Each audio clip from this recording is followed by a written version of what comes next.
everyone, Angel here at the First in Texas Dallas event. I'm here with Team 6357, the Spring Konstant, out of Dripping Springs, Texas.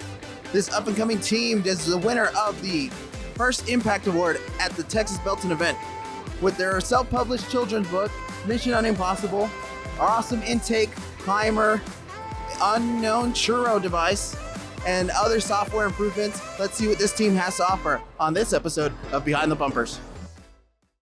This video on fun is brought to you by viewers like you and also in partnership with the following.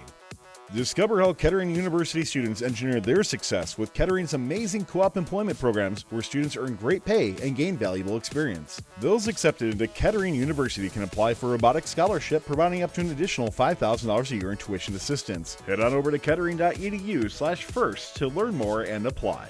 Support Fun's content creators when you sign up for a membership on YouTube Join. You'll get access to special perks like emotes, loyalty badges, and Fun members will even get early access to our scheduled videos and more. 100% of this revenue will go back to our correspondents to help recognize their efforts. Click the join button in any YouTube video to pledge your support. All right, we're gonna bring it over to Zadok, who's gonna talk to us about their intake. So here we have a stage of two rollers, a top and a bottom roller, where the bottom roller will touch it and push it up, where it gets grabbed by our second stage of our transfer rollers, and it transfers it into the launcher. Can we get a note and see that in action? Yeah. Very nice. And tell me, what is the reason you went with a behind the bumper within the frame perimeter intake?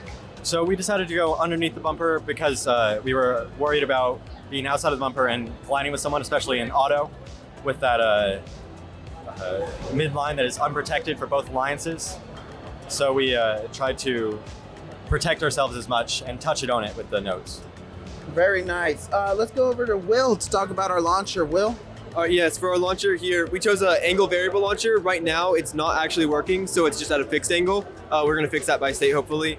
But here, it has a nice feed from the intake into the index wheels of the launcher.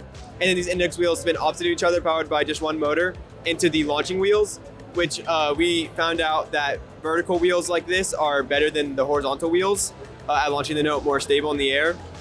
And then we also have independently driven sides, so the left motors spin together as well as the right motor spin together. That allows us to put spin on the note if we want to, and to just control it in a more better way. Very nice. And so can you shoot, where are you able to shoot on from the field? Right now we shoot from middle of the starting line, but in the future, once the angle variable works, we should be able to shoot from where our wing ends. Very nice. Let's move over to Gavin, who is covering a very interesting mechanism they call the churro. So when we originally designed this mechanism, we used a churro axle that came across to keep the note from falling out of the amp once we launched it into the amp. It's no longer a churro, but we're just calling that because we don't want to rename the subsystem. So as it was before, we're inside the frame perimeter when the churro is folded back, and then we can push a button to fold the churro forward and run the launcher wheels at a lower speed.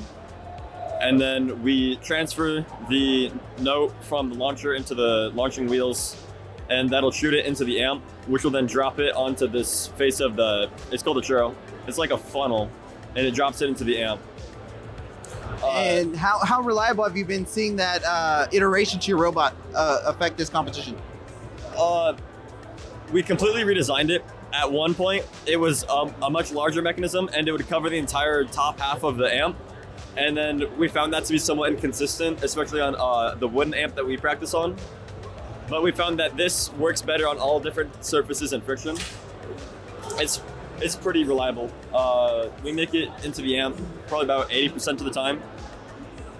All right. Well, that's a very nice mechanism with a very interesting name. Let's move over on to Andrew, who's going to talk about your climber. Yeah, so we started off back here. There's 3D printed plates behind our aluminum plates. That's what we started with. We realized that the 3D prints gave a little bit too much give. We tried playing around with some infills, didn't have much success with that, so we ended up adding a extra aluminum plate to the outside to give it a little bit of stiffness. That's why there's the bend in that.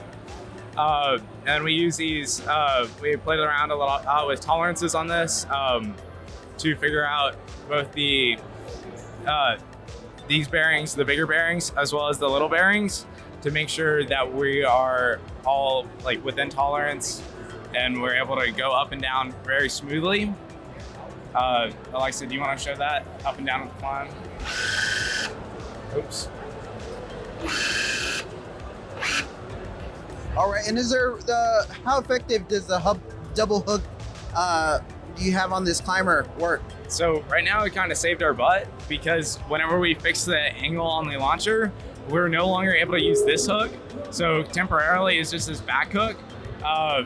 We have not really tried reversing back the climb. We're planning on doing that at a match coming up very soon though. All right. Well, thank you for going over your climber with us. Let's move over on to Alexa, who's going to talk about some software stuff you got going on.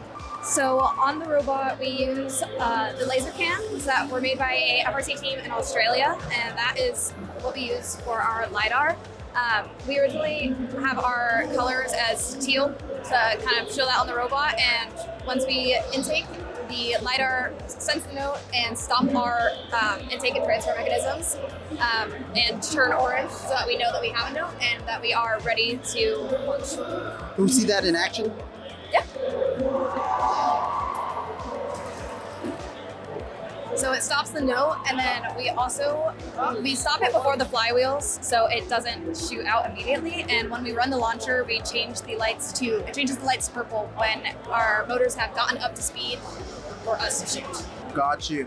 Well, very effective robot from what we've seen so far at the First in Texas Dallas event. Team 6357, Spring Constants, we wish you the best of luck and can't wait to see what you do in the Dallas event. For now, I'm Angel Miranda. You're watching Behind the Bumpers. This video on fun is brought to you by viewers like you and also in partnership with the following.